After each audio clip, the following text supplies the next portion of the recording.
Hi everyone, gonorrhea. Difficult to spell but really easy to catch. It's a bacteria that is passed on through oral sex, anal sex or vaginal sex.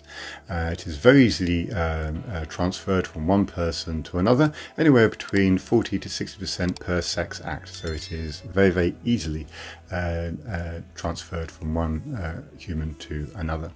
The top symptoms in women can be, first of all, no symptoms at all. Asymptomatic is the top symptom. Otherwise you can get a discharge, which can be near enough any colour in women. You can get pain on peeing, you can get pain during sex, you can get bleeding after sexual intercourse or in between your periods, and you can also have lower abdo pain. That lower abdo pain can be centrally or to the sides, and that is classed as pelvic inflammatory disease and can be very, very nasty. If completely left untreated, in men and women, it can cause septic arthritis, endocarditis and meningitis. And actually, death by gonorrhea through sepsis is one of the complications before antibiotics were discovered.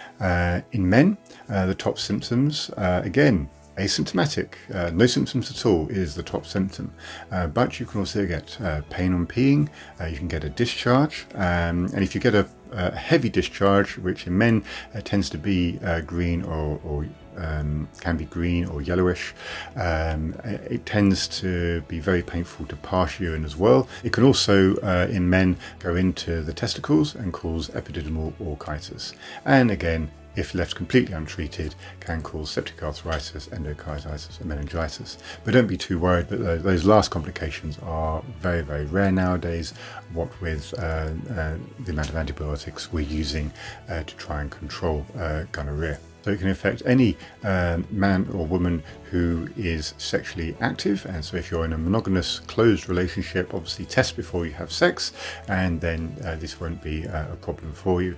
If you have an open relationships or many different partners, then you need to test regularly. If you have any kind of symptoms which I described earlier on, then you need to get tested pretty sharpish, and do not delay. Get yourself tested.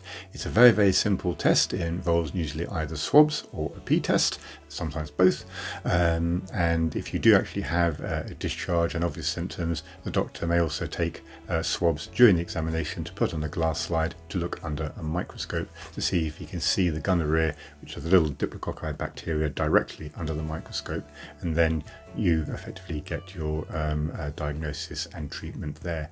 The treatment is very, very simple, and at the moment it's 1 gram of keftriaxone medication, and it's usually given in the backside. Obviously your partners need to be treated. If someone tells you in the last 2 weeks that they've got gonorrhea and you've had sex with them in those last 2 weeks, you should be treated automatically.